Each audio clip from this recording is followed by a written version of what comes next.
รายการข่าวนครหลวงเวียงจันทน์รายการข่าวนครหลวงเวียงจันทน์สบายดีท่านผู้ฟังที่เคารพที่นี่สถานีวิทยุกระจายเสียงนครหลวงเวียงจันทน์รายการข่าวนครหลวงเวียงจันทน์ประจำวันพฤหัสวันที่30เมษายน2026ซึ่งมีข่าวสำคัญต่างๆมานำเสนอต่อบรรดาทานต่อไปเชิญท่านรับฟังรายละเอียดยกสูงบทบาทของแนวเราสร้างชาติสู่คุณภาพใหม่เสริมสร้างมหาสามัคคีและเต้าหมกำลังแหงของปวงชนลาวทางชาติเข้าในสร้างเศรษฐกิจเอกราชเป็นเจ้าตนเองกองประชุมใหญ่ผู้แทนแนวเราสร้างชาติทั่วประเทศครั้งที่12ภายใต้คำขวัญที่ว่ายกสูงบทบาทของแนวเราสร้างชาติสู่คุณภาพใหม่เสริมสร้างมหาสามัคคีและเต้าหมกำลังแหงของปวงชนลาวทางชาติเข้าในสร้างเศรษฐกิจเอกราชเป็นเจ้าตนเองอัดลงด้วยผลสำเร็จอย่างจบงามภายหลังดำเนินมาแต่วันที่28-29 เมษายน 2026อยู่ที่หอประชุมแห่งชาติโดยเป็นเกียรติเข้าร่วมของท่านทองรุนศรีสุฤทธิ์เลขาธิการใหญ่คณะบริหารงานศูนย์กลางภาคประธานประเทศท่านศาสตราจารย์ปริญญาเอกกิแก้วไข่คำพิทูลกรรมการกรมการเมืองศูนย์กลางภาคประธานศูนย์กลางแห่งงานสร้างชาติบรรดาการนำภาครัฐอดีตการนำขั้นสูงภาครัฐพร้อมด้วยผู้แทนและแขกทึกเชิญเข้าร่วมกองประชุมในครั้งนี้ได้ค้นคว้ารับรองเอาคณะกรรมการแนวราวสร้างชาติสมัยที่12จำนวน250ท่านหญิง55ท่านพระสงฆ์20องค์ที่เป็นตัวแทนมาจาก21ชนเผ่าใน50ชนเผ่าทั่วประเทศกองประชุมครั้งปฐมฤกษ์ได้รับรองเอาคณะประจำศูนย์กลางแนวราวสร้างชาติ11ท่านหญิง3ท่านและรับรองเอาประธานห้องประธานจำนวน7ท่านหญิง2ท่านคือท่านศาสตราจารย์ปริญญาเอกกิแก้วไข่คำพิทูลเป็นประธานท่านลาวเปาทรงณวงไสท่านนางบุษดีธนเมืองท่านปริญญาเอกดาเวียงศักดิ์วางวิจิตรท่านนางไสธิดาพรหมวิหารท่านปริญญาเอกวีรพงษ์พรหมดวงศรีและท่านศิริปัญญาราชสมบัติเป็นรองประธานศูนย์กลางแนวราวสร้างชาติสมัยที่12พร้อมนี้รับรองเอารองประธานบ่ประจำการอีก7ท่านหญิง2ท่านคือท่านนางแสงเดือนลาจันทบูรณ์ท่านนางอินลาวันแก้วบุญพันธ์ท่านเฮียมพรหมจันทร์ท่านออดพงสวรรค์ท่านยงจันทรังสีท่านภูวงศ์ภามีไซและท่านเต้ยสมศักดิ์เป็นรองประธานศูนย์กลางแนวราวสร้างชาติบ่ประจำการนอกนี้กองประชุมใหญ่ยังรับรองเอาท่านนางไสธิดาพรหมวิหารเป็นประธานกวดกาท่านนางแพงพรบุกผาพรเป็นรองประธานและคณะอีก3ท่านในโอกาสนี้ท่านทองรุนศรีสุฤทธิ์ได้ให้เกียรติโอลมพร้อมทั้งแสดงความยั่งยอชมเชยต่อผลงานการเคลื่อนไหวของเวียกงานแห่งงานสร้างชาติตลอดระยะที่ผ่านมาที่ได้เอาใจใส่ประกอบส่วนอย่างตั้งหน้าเข้าในเวียกงานดังกล่าวอย่างมีผลสำเร็จเป็นก้าวพร้อมนี้ยังได้เน้นให้ศูนย์กลางแนวราวสร้างชาติเอาใจใส่บางด้านเป็นต้น 1. สืบต่อตั้งหน้าเสริมขยายที่ตั้งบทบาทของแนวราวสร้างชาติในการเต้าโฮมความสามัคคีเป็นพึกแผ่นของชาติเสริฐสุสติเป็นเจ้าเอกภาพเป็นอันหนึ่งอันเดียวยกสูงจิตใจเอกราชเป็นเจ้าตนเองกุมตนเองสร้างความเข้มแข็งด้วยตนเองเพิ่มทวีความรับผิดชอบของคนลาวต่อชะตากรรมของประเทศชาติบ่ให้อิทธิกำลังใดๆมาม้างเพและทำลายได้ตั้งหน้าปลุกระดมประชาชนลาวบรรดาเผ่าสร้างวิถีชีวิตแบบใหม่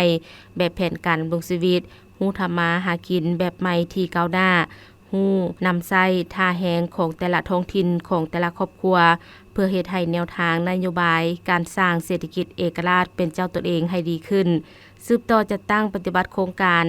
สร้างกองทุนบ้านสามัคคี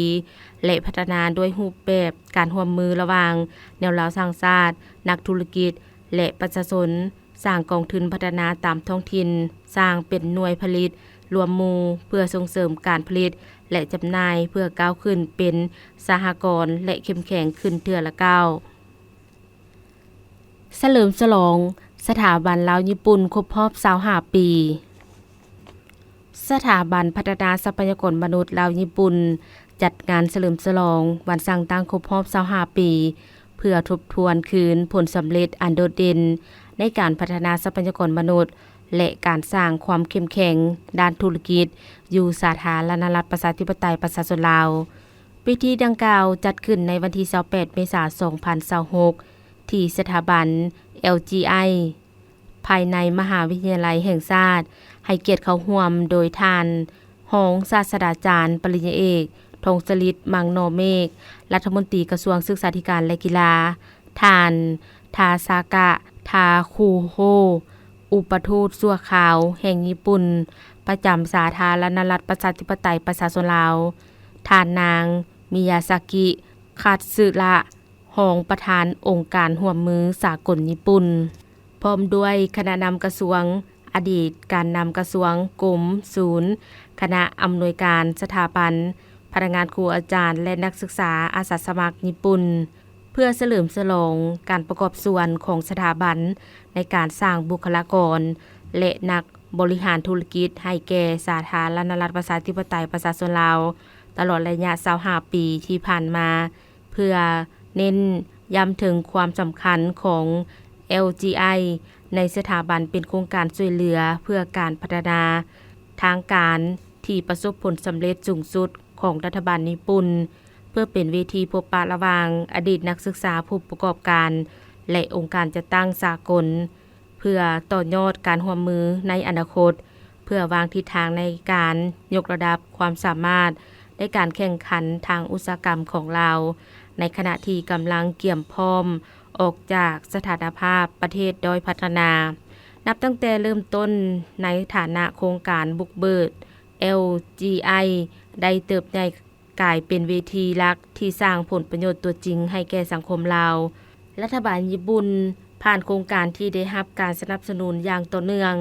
ทางด้านอาคารสถานที่และวิชาการคิดเป็นมูลค่าสูงถึง 3.9 พันล้านเยนประมาณ26ล้านดอลลาร์สหรัฐมีผู้เชี่ยวชาญญี่ปุ่นหลายกว่า200ท่านได้ถูกส่งมาปฏิบัติหน้าที่และบุคลากรลาวหลายกว่า250ท่านได้ไปฝึกอบรมอยู่ญี่ปุ่นปัจจุบันมีผู้เข้าร่วมหลักสูตรฝึกอบรมด้านธุรกิจสะสมแล้วหลายกว่า 20,000 คนโดยมีระดับความพึงพอใจสูงสุดถึง 90 ส่วนห้อยบ่ว่าจะเป็นหลักสูตรปริญญาโทหลักสูตรนักบริหารหรือโครงการสนับสนุนได้กลายเป็นบ่มเพาะผู้นำธุรกิจที่มีเครือข่ายสิทธิ์หลายกว่า500คนซึ่งรวมเอาคะแนนการที่สำคัญในลาวนอกจากด้านธุรกิจการร่วมมือกับมูลนิธิญี่ปุ่นยังได้ช่วยเหลือตอบสนองความต้องการการเรียนภาษาญี่ปุ่นที่เพิ่มขึ้นอย่างต่อเนื่องนับตั้งแต่ปี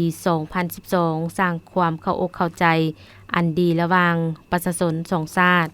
งานเฉลิมฉลองในครั้งนี้บ่เพียงแต่แม่นการเบิ่งคืนหลังความสำเร็จแต่แม่นการยืนยันว่าแต่ยังคงเป็นขัวโตแห่งความไว้เนื้อเชื่อใจระหว่างลาวญี่ปุ่นในอนาคตสถาบันจะมีบทบาทสำคัญยิ่งขึ้นในการช่วยให้วิสาหกิจลาวปรับตัวเข้ากับระบบเศรษฐกิจดิจิตอลและสากลเพื่อรับประกันการพัฒนาเศรษฐกิจสังคมของสาธารณรัฐประชาธิปไตยประชาชนลาว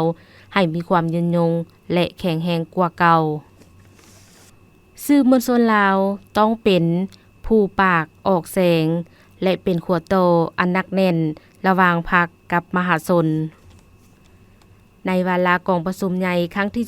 12 ผู้แทนแนวลาวสร้างชาติทั่วประเทศในวันที่ 28 เมษายน 2026 ท่านปริญญาเอกคำมรจันทจิตห้องหัวหน้าคณะโฆษณาอบรมศูนย์กลางภาคได้ขึ้นประกอบคำเห็นภายใต้หัวข้อบทบาทของสื่อมวลชนในการปลุกระดมคนขวยและเต้าห่มความสามัคคีทั่วปวงชนลาวทั้งชาติโดยได้ยกให้เห็นความสำคัญของเวียกงานสื่อมวลชนในระยะหมายว่าสื่อมวลชนแม่นเครื่องมือการเมืองที่สำคัญดังสหายทองรุนศรีสุฤทธิ์เลขาธิการใหญ่ประธานประเทศได้กล่าวเน้นว่าสื่อมวลชนต้องเป็นผู้มีปากออกแสงผู้ที่แทงถึกใจผ ผู้ที่สะดุ้งไวในเมื่ออ่าน ผู้ผ่านอุปสรรค ผู้มักความจริง ผู้ยิงถึกเป้า เพื่อเป็นเข็มทิศในการปฏิบัติหน้าที่สื่อมวลชนบ่เพียงแต่เป็นผู้ส่งต่อแนวทางของพรรคสู่ประชาชนเท่านั้น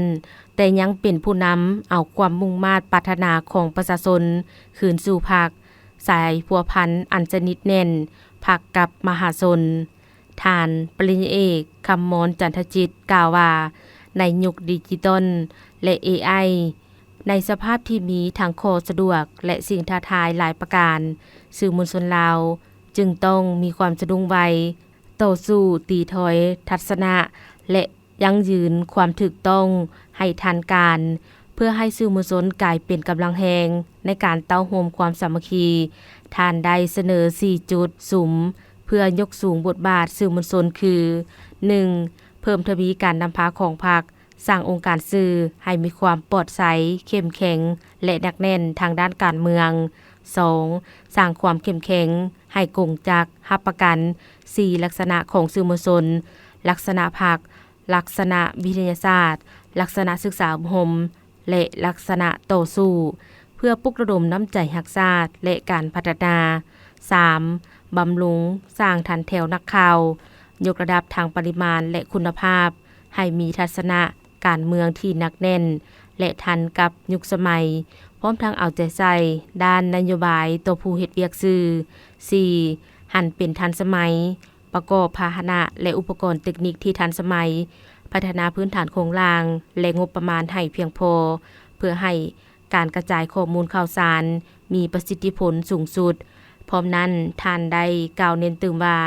ความสามัคคีเป็นจิตหนึ่งใจเดียวภายในชาติจะแข็งแรงได้ก็ต่อเมื่อสื่อมวลชนเฮ็ดหน้าที่เป็นขัวต่อที่ดีอนุรักษ์วัฒนธรรมอันดีงามและเสริฐสู่เกียรติศักดิ์ศรีของชาติลาวในเวทีสากลลาวไทยร่วมกันแก้ไขปัญหามลพิษหมอกควันในวันที่29เมษายน2026ที่นครหลวงเวียงจันทน์ได้จัดกองประชุมปรึกษาหารือเกี่ยวกับการแก้ไขมลพิษหมอกควันข้ามผ่านชายแดนลาวไทยขึ้นระหว่างท่านรองศาสตราจารย์ปริญญาเอกลินคำดวงสวรรค์รัฐมนตรีกระทรวงเกษตรกรรมและสิ่งแวดล้อมแห่งสาธารณรัฐประชาธิปไตยประชาชนลาวและท่านสุชาติสมกินรัฐมนตรีกระทรวงทรัพยากรสิ่งแวดล้อมแห่งราชอาณาจักรไทยโดยมีภาคส่วนที่เกี่ยวข้องทั้งสองฝ่ายเข้าร่วมเพื่อเป็นการจัดตั้งพันขยายเนื้อในจิตใจทิศชี้น้ำของนายกรัฐมนตรี3ประเทศลาวเมียนมาไทย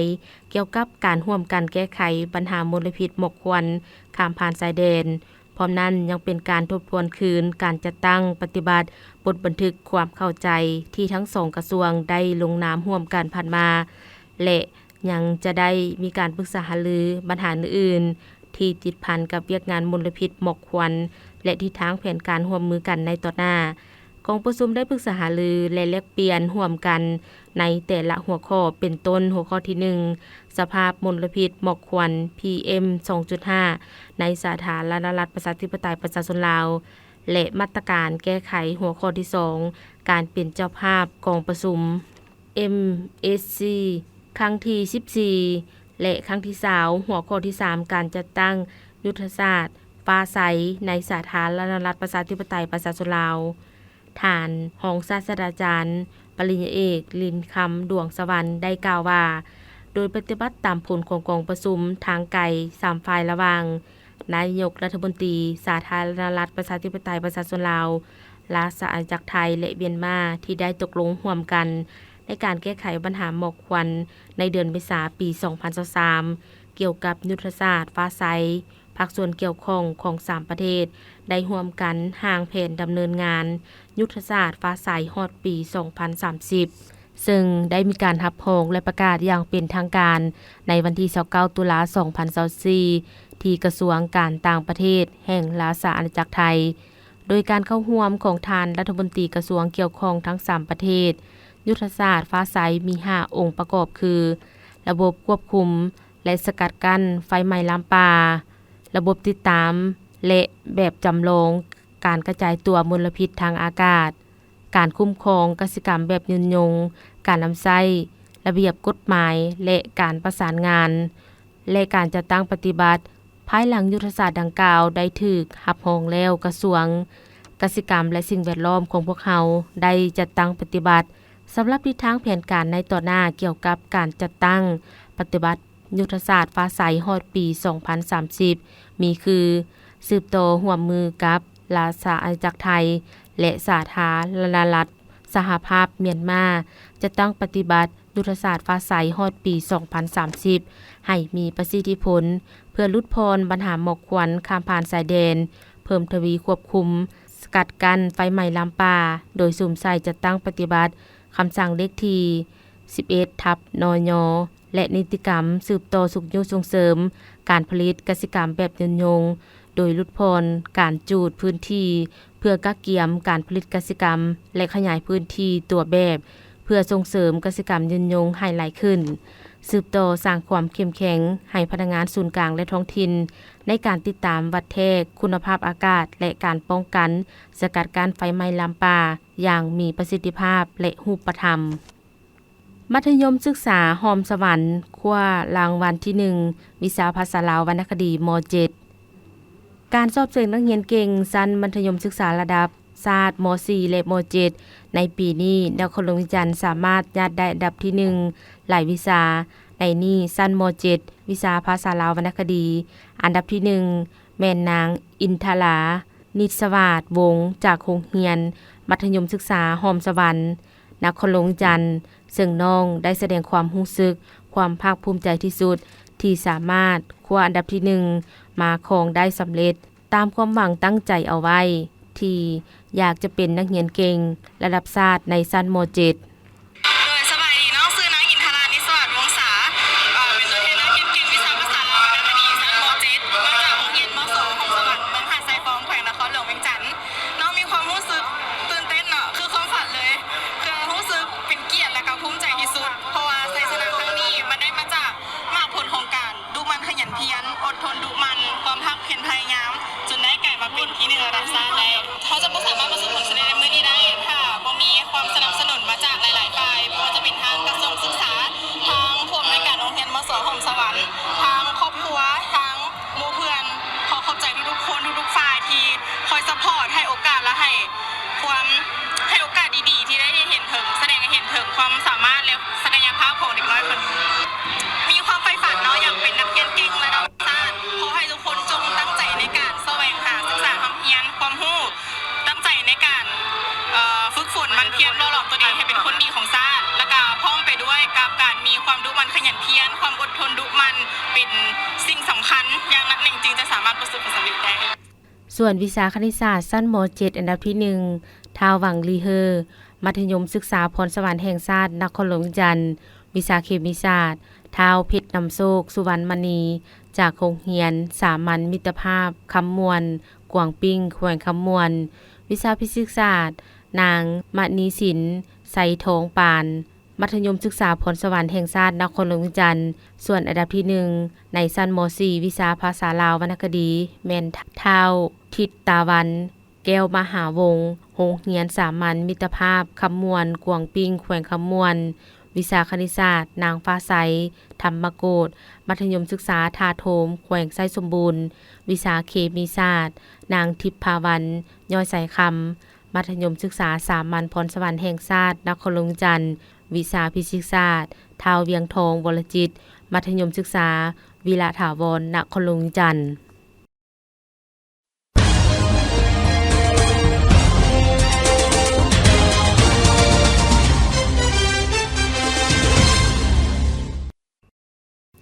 ต่อไปเส้นทางฟังข่าวต่างประเทศจีนจะยกเว้นภาษีต่อบรรดาประเทศในแอฟริกานับแต่วันที่ 1 พฤษภาคม 2026 หาวันที่ 30 เมษายน 2028 จีนจะมีการปฏิบัตินโยบายยกเว้นภาษีด้วยรูปแบบสิทธิพิเศษด้านภาษีต่อ20ประเทศในแอฟริกาที่บ่แม่นประเทศด้อยพัฒนาที่สร้างตั้งสายพัวพันทางการทูตกับจีนในนั้นอัตราภาษีของผลิตภัณฑ์ภายในโควตาจะถูกลดลงเป็น0ส่วนอัตราภาษีของผลิตภัณฑ์ที่บ่อยู่ในโควตานั้นจะบ่มีการเปลี่ยนแปลงภายในเวลา2ปีที่จะตั้งปฏิบัตินโยบายดังกล่าวจีนจะ จะสืบต่อสุขอยู่การปรึกษาหารือและเซ็นสัญญาการพัวพันคู่ร่วมมือพัฒนาเศรษฐกิจกับประเทศในแอฟริกาที่เกี่ยวข้องสำหรับ33ประเทศด้อยพัฒนาในแอฟริกาที่ได้สร้างตั้งสายพัวพันทางการทูตกับจีนได้ปฏิบัตินโยบายยกเว้นภาษีต่อผลิตภัณฑ์ห้อยส่วนห้อยเริ่มแต่วันที่1ธันวาคม2024เป็นต้นมาเวียดนามเป็นประธานวาระไขกองประชุมกวดกาดตีราคาส่วนที่สัญญา NTP ครั้งที่11วันที่27เมษายนกองประชุมพิจารณาตีราคาส่วนที่สัญญาบเผยแพร่อาวุธนิวเคลียร์ครั้งที่11ได้ไขขึ้นอยู่ที่สำนักงานที่นครหลวงนิวยอร์กสหรัฐอเมริกาภายใต้การเป็นประธานของท่านเอกอัครราชทูตโฮดุงเวียดหัวหน้าคณะผู้ตั้งหน้าเวียดนามโดยการแต่งตั้งของกองประชุมการพิจารณาตีราคาในครั้งนี้ได้ดำเนินนับแต่วันที่27เมษายนหาวันที่22พฤษภาคมด้วยการเข้าร่วมและกล่าวความเห็นของผู้ตั้งหน้าขั้นสูงที่มาจาก191ประเทศเวียดนามในบทบาทเป็นประธานของประชุมแสดงให้เห็นการประกอบส่วนอย่างต่างหน้าและการกระเกียมอย่างหอบด้านท่านได้กล่าวเน้นหนักถึงจิตใจสร้างสรรค์การอบรมสนทนาและการร่วมมือหลายฝ่ายในบรรดาบทกล่าวคำเห็นก่อนดำเนินกองประชุมท่านโฮดุงเวียดยังได้ยั่งยืนหลักมั่นเสมอต้นเสมอปลายของเวียดนามแม้นการสนับสนุนการปลดอาวุธนิวเคลียร์อย่างหอบด้านและอื่นๆข่าวพยากรณ์อากาศพยากรณ์อากาศประจำวันที่30เมษายน2026ความกดดันสูงของอากาศเย็นได้แผ่ลงมาปกคลุมอยู่ภาคเหนือด้านตะวันออกลงหาภาคกลางของประเทศลาวด้วยกำลังอ่อนสมทบกับลมตะวันออกเฉียงเหนือพัดปกคลุมซึ่งจะเฮ็ดให้อากาศยังร้อนอยู่ทั่วไปพร้อมจะมีฝนตกฟ้าห้องฟ้าเลื่อมในระดับคอยหาปานกลางและตกหนักอยู่บางท้องถิ่นพร้อมมีลมพัดแรงอยู่ในแต่ละภาคตึมอีกดังนั้นจึงขอแจ้งเตือนถึงประชาชนบรรดาเผ่าองค์การปกครองและองค์การจัดตั้งทุกภาคส่วนจงมีสติระมัดระวังต่อสภาพฝนตกฟ้าห้องฟ้าเลื่อมฟ้าผ่าหมักเห็บตกและลมพัดแรงอยู่บางท้องถิ่นขอให้ติดตามข่าวพยากรณ์อากาศจากกรมอุตุนิยมและอุทกศาสตร์อย่างต่อเนื่องภาคเหนือด้านตะวันออกแขวงพงสาลีเมืองพงสาลีอุณหภูมิ17-27องศามีฝนตกในระดับคอยเป็นบางบริเวณเนื้อที่การปกคลุมของฝนกว่า10ส่วนห้อยเมืองบุญเหนืออุณหภูมิ13-28องศามีฝนตกในระดับคอยเป็นบางบริเวณเนื้อที่การปกคลุมของฝนกว่า10ส่วนห้อยแขวงหัวพันเมืองเวียงไสอุณหภูมิ18-27องศามีฝนตกในระดับคอยเนื้อที่การปกคลุมของฝนกว่า30ส่วนห้อยเมืองซ้ำเหนืออุณหภูมิ17-27องศามีฝนตกในระดับคอยเนื้อที่การปกคลุมของฝนกว่า20ส่วนห้อยแขวงเสียงขวางเมืองแปกอุณหภูมิ16-28องศามีฝนตกฟ้าห้องฟ้าเลื่อมเนื้อที่การปกคลุมของฝนเท่ากับ30ส่วนห้อยของภาคแขวงอุดมไซเมืองไซอุณหภูมิ18-29องศามีฝนตกในระดับคอยเนื้อที่การปกคลุมของฝนกว่า30ส่วนห้อยแขวงบ่อแก้วเมืองห้วยทรายอุณหภูมิ22-32องศามีฝนตกในระดับคอยเนื้อที่การปกคลุมของฝนกว่า30ส่วนห้อยของภาคแขวงหลวงน้ำทาเมืองหลวงน้ำทาอุณหภูมิ20-30องศามีฝนตกในระดับคอยเป็นบางบริเวณเนื้อที่การปกคลุมของฝนกว่า20ส่วนห้อยของภาคเมืองสิงห์อุณหภูมิ19-28องศามีฝนตกในระดับคอยเป็นบางบริเวณเนื้อที่การปกคลุมของฝนกว่า20ส่วนห้อยแขวงหลวงพระบางเมืองหลวงพระบางอุณหภูมิ21-34องศามีฝนตกฟ้าห้องฟ้าเลื่อมเนื้อที่การปกคลุมของฝนเท่ากับ30ส่วนห้อยของภาคแขวงไชยบุรีเมืองไชยบุรีอุณหภูมิ24-32องศามีฝนตกฟ้าห้องฟ้าเลื่อมเนื้อที่การปกคลุมของฝนเท่ากับ30ส่วนห้อยของภาค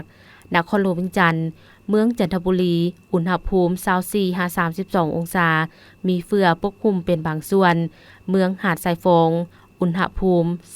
24-32องศามีเฟือปกคลุมเป็นบางส่วนเมืองปากงืมอุณหภูมิ23-31องศา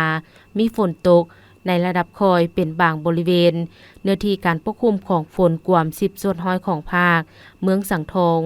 อุณหภูมิ23-31องศามีฝนตกในระดับคอยเป็นบางบริเวณเนื้อที่การปกคลุมของฝนกว่า10ส่วนห้อยของภาคเมืองไสธานีอุณหภูมิ24-32องศามีฝนตกในระดับคอยเป็นบางบริเวณเนื้อที่การปกคลุมของฝนกว่า10ส่วนห้อยของภาคเมืองสีโคตรตะบองอุณหภูมิ24-32องศามีเฟือปกคลุมเป็นบางส่วนภาคกลางแขวงไส้สมบูรณ์เมืองอนุวงศ์อุณหภูมิ18-29องศามีฝนตกฟ้าห้องฟ้าเลื่อมเนื้อที่การปกคลุมของฝนเท่ากับ20ส่วนห้อยของภาคแขวงเวียงจันทน์เมืองพลโฮงอุณหภูมิ20-30องศา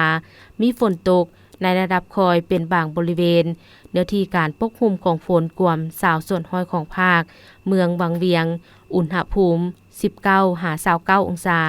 มีฝนตกในระดับคอยเป็นบางบริเวณเนื้อที่การปกคลุมของฝนเท่ากับ30ส่วนห้อยของภาคแขวงบริคำไซเมืองปากสันอุณหภูมิ20-30องศามีฝนตกในระดับคอยเป็นบางบริเวณเนื้อที่การปกคลุมของฝนกว่า20ส่วนห้อยของภาคเมืองคำเกิดอุณหภูมิ18-32องศามีฝนตกในระดับคอยเป็นบางบริเวณเนื้อที่การปกคลุมของฝนเท่ากับ20ส่วนห้อยของภาคเมืองเวียงทองอุณหภูมิ18-32องศามีฝนตกในระดับคอยเป็นบางบริเวณเนื้อที่การปกคลุมของฝนเท่ากับ20ส่วนห้อยของภาคแขวงคำมวนเมืองนากายอุณหภูมิ17-29องศามีฝนตกในระดับคอยเป็นบางบริเวณเนื้อที่การปกคลุมของฝนกว่า20ส่วนห้อยของภาคเมืองท่าแขกอุณหภูมิ24-32องศามีฝนตกในระดับคอยเป็นบางบริเวณเนื้อที่การปกคลุมของฝนเท่ากับ20ส่วนห้อยของภาคแขวงสวรรณเขตนครไก่สอนอุณหภูมิ24-32องศามีฝนตกในระดับคอยเป็นบางบริเวณเนื้อที่การปกคลุมของฝนเท่ากับ20ส่วนห้อยของภาคเมืองอุทุมพรอุณหภูมิ24-31องศามีฝนตกในระดับคอยเป็นบางบริเวณเนื้อที่การปกคลุมของฝนเท่ากับ20ส่วนห้อยของภาคภาคใต้แขวงจำปาสักนครปากเซอุณหภูมิ24-31องศามีฝนตกในระดับคอยเนื้อที่การปกคลุมของฝนเท่ากับ10ส่วนห้อยของภาคเมืองปากซองอุณหภูมิ16-22องศามีฝนตกในระดับคอยเนื้อที่การปกคลุมของฝนกว่า10ส่วนห้อยของภาคเขตนิคม34ปากซองอุณหภูมิ14-23องศามีฝนตกในระดับคอยเนื้อที่การปกคลุมของฝนกว่า10ส่วนห้อยของภาคแขวงสารวันเมืองสารวันอุณหภูมิ24-29องศามีฝนตกในระดับคอยเนื้อที่การปกคลุมของฝนกว่า20ส่วนห้อยของภาคแขวงเซกองเมืองละหมามอุณหภูมิ23-28องศามีฝนตกฟ้าห้องฟ้าเลื่อมเนื้อที่การปกคลุมของฝนเท่ากับ20ส่วนห้อยของภาคเมืองท่าแตง15-23องศามีฝนตกฟ้าห้องฟ้าเลื่อมเนื้อที่การปกคลุมของฝนเท่ากับ10ส่วนห้อยเมืองกะลึมไมเมืองดักจึงอุณหภูมิ16-23องศามีฝนตกฟ้าห้องฟ้าเลื่อมเนื้อที่การปกคลุมของฝนเท่ากับ20ส่วนห้อยมีฝนตกฟ้าห้องฟ้าเลื่อมและเนื้อที่การปกคลุมของฝนเท่ากับ20ส่วนห้อยของภาคแขวงอัตตปือเมืองสามัคคีไซอุณหภูมิ24-30องศามีฝนตกในระดับคอยเนื้อที่การปกคลุมของฝนเท่ากับ30ส่วนห้อยของภาคท่านผู้ฟังที่เคารพรายการข่าวนครหลวงจันทน์สำหรับภาคนี้ได้เสียงสุดลงเพียงเท่านี้แสงคำจันทวงศ์อ่านสบายดี